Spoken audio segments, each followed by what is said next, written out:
Coming up, it's fly-in season. We've got a look at the AOPA Salinas Regional Fly-In. And a look ahead to the Frederick Homecoming Fly-In, plus the world's biggest RC Fly-In.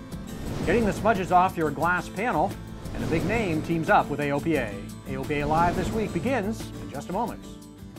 From your first skyward glance, the dream of flight compelled you. And from your first glimpse of a Cirrus, you realized that dream had a name. Cirrus Aircraft. Go where you've never been before.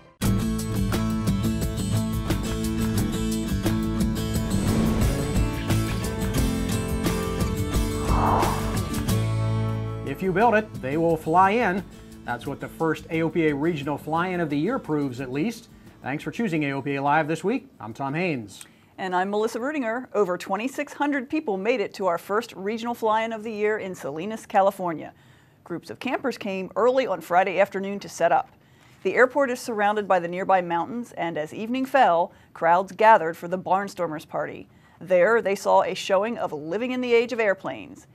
A cloudy Saturday morning didn't prevent hundreds from attending the pancake breakfast.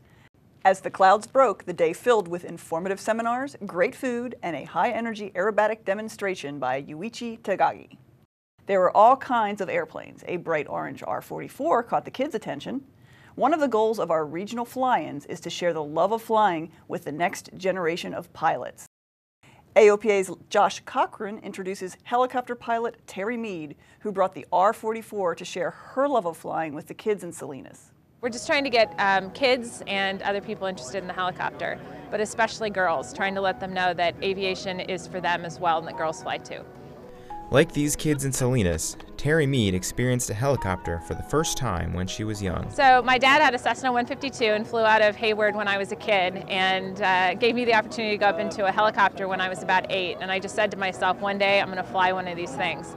Terry had to wait 30 years to get a chance to fly helicopters.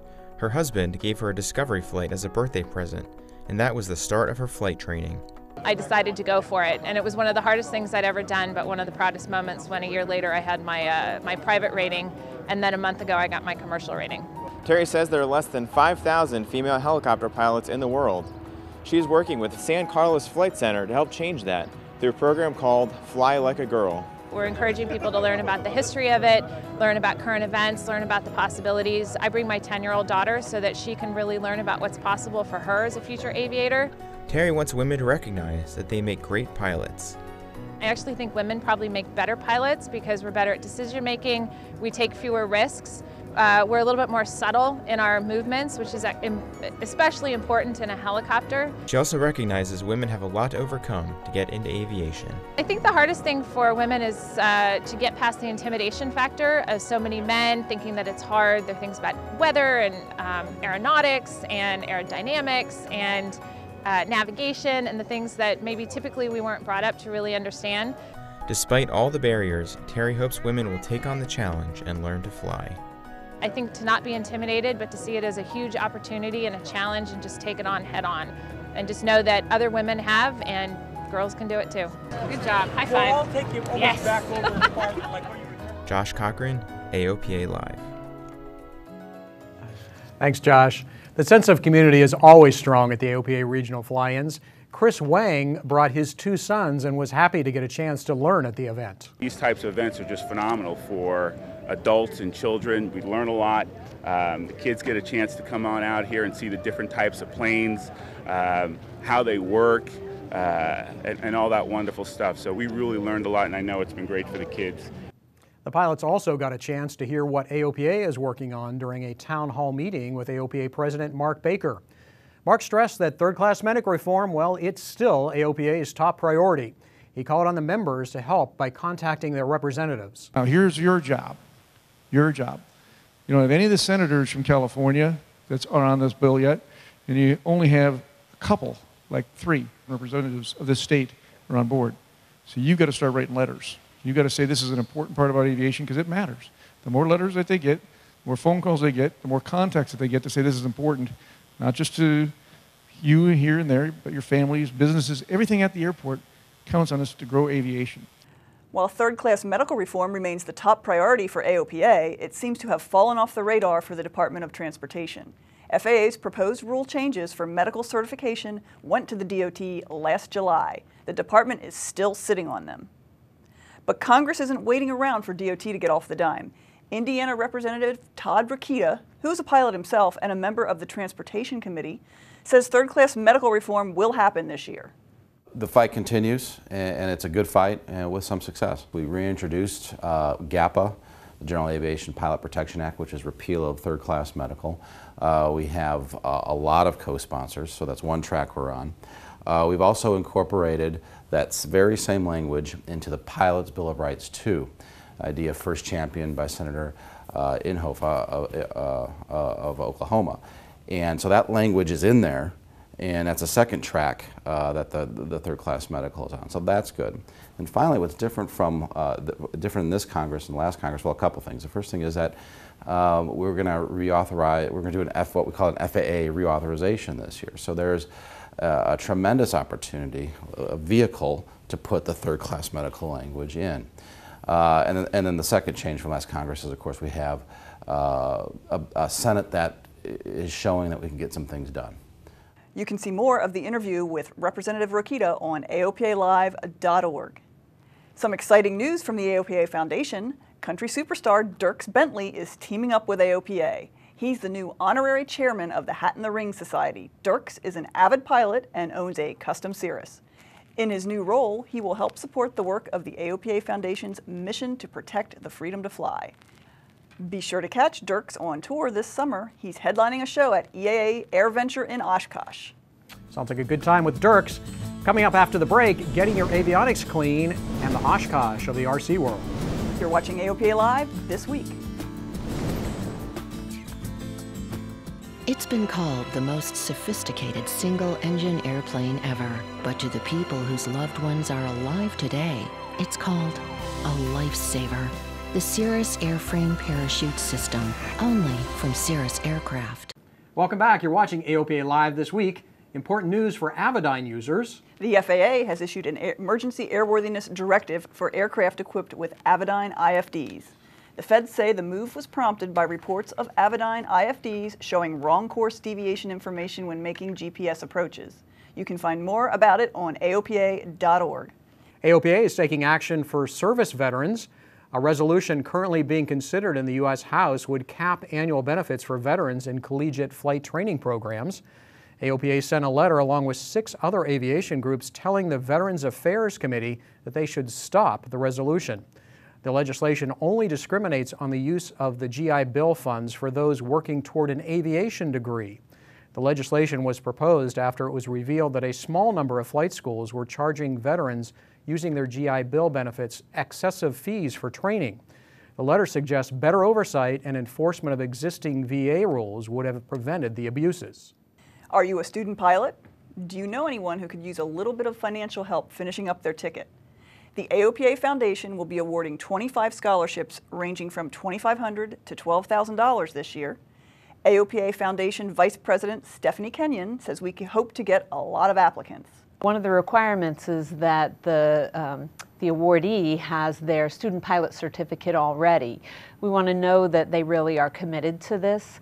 So before they can even apply for a scholarship, they do need to have that student pilot certificate. It's a way that we can guarantee that they're really committed and that they probably will finish. The application's just opened this week, and they will close in August. So pretty much the students have a number of months to work on their applications, and we're looking forward to receiving as many as we possibly can. There are several scholarships specifically for teenagers. To find out more, head to the URL on your screen. And speaking of flight training, it's time again for you to chime in on the flight training poll. It's a survey that allows student pilots at all levels to share feedback on their flight training experiences. Survey results are used to determine AOPA's annual Flight Training Excellence Awards. This is the 4th year for the poll, which provides important information about flight schools and instructors. AOPA will use the information to help improve the flight training process. Take the poll at the address on your screen. Glass panels can be great, but fingerprints can smudge the displays in a hurry. AOPA pilot editor Ian Twombly shows us a product that wipes those worries away. Now that your flight bag is full of iPads and phones and touch screens on your panel, one thing that's required equipment is some way to clean those screens. Some people use dry cloths, but these actual wet cloths from iCloth, really nice alternative. They're basically just aerospace grade fabric, whatever that means, and a little bit of alcohol. They're one-time use, you tear them open, slide them across the screen, and dries instantly and completely clear. They work really well. These are about $30 for 100 of them. That's the Avionics version of iCloth. Or if you go on Amazon, you can get the regular version, which is just a smaller size cloth, and that's about $17 for 100. So take your pick, really. Ian Twombly, AOPA Live. Thanks, Ian. The company rep tells us that the iCloth wipes are frequently used by airlines. It's not just full-scale airplanes that get to enjoy our spring weather for fly-ins. Hundreds of radio control pilots have stories to tell after the Joe Nall Week fly-in at the Triple Tree Aerodrome. The South Carolina airport turns into a mini Oshkosh for the RC crowd each year. They have air shows and demonstrations just like the full-scale events. Event organizers expected 1,700 people to be there this year. So they look like a lot of fun, but it's a short leap from an RC to a drone, isn't it? Yes, it is. And speaking of drones, the FAA is trying to get the word out about UAS operations around Washington, D.C. The No Drone Zone campaign hopes to make people realize that quadricopters and other small drones are not allowed in the flight-restricted zone. That zone extends 15 nautical miles from Reagan National Airport. They've put out these graphics to try and make people aware of the rules. Meanwhile, just up the road from Washington, D.C. lies Frederick, Maryland, home to AOPA. In just a few weeks, we'll be having a homecoming here, and you're invited, of course. And as part of the Barnstormers party on Friday night, you can watch a preview of a very special aviation movie. Here's more from AOPA Live executive producer Warren Morningstar. Don't get lost in the clouds. This is the movie that started it all. I wish you could all see it from here. When I was in 8th grade, I came to this theater and I saw a movie called To Fly.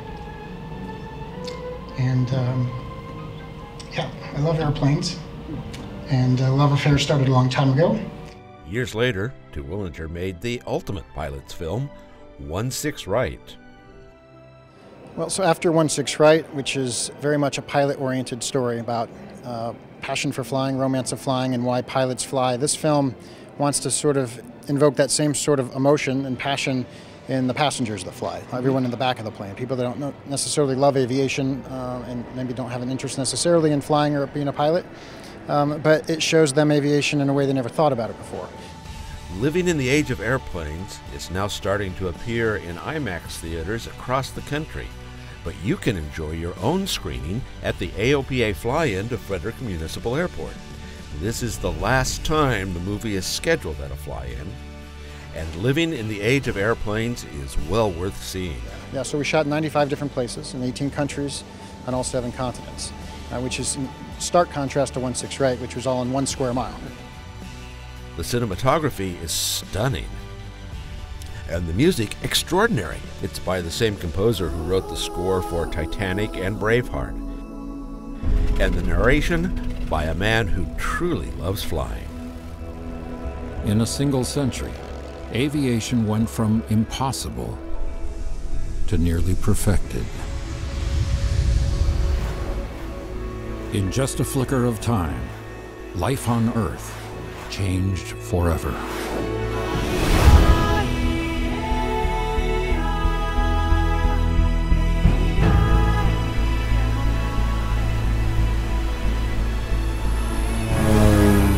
Yeah, so Harrison is, needless to say, a very avid pilot, very passionate pilot, and really an advocate for aviation and an advocate for the sustainability of aviation and the growth of aviation. So the film very much speaks to that core of how important it is, how critical it is to the world as we know it and the things we depend on. Even people who have never gotten on an airplane. Their world has changed forever because we live in that time. You don't want to miss this. Warren Morningstar, AOPA Live. Great having Brian Terwilliger at Salinas for us. The AOPA Fly-In at Frederick Municipal Airport is June 5th and 6th. Be sure to RSVP on our website. The URL is aopa.org/fly-in. And finally this week, who knew that the dear leader was a pilot or that North Korea builds general aviation aircraft? Here we see Kim Jong-un of North Korea examining an airplane of national production to to quote the news report. Later, he flew the first test flight of the new North Korean manufactured aircraft to the cheers and adulation of thousands. Now, at first glance, this might appear just to be a late model 172, but do not be fooled, they say. A close examination of the details shows that this is in fact an entirely new aircraft. No word on when it will be available in the U.S. So did you check out the high-tech windshield wipers? They're so advanced in North Korea. I did, and the 172 truly needs windshield wipers at those kind of speeds. And from leaders who fly to pilots who lead, we'll leave you this week with helmet cam video from Sam Graves. He's a member of Congress from Missouri and actually flew a TBM Avenger in the Arsenal of Democracy flyover down the National Mall. Hey Kim, this is how we do it in America.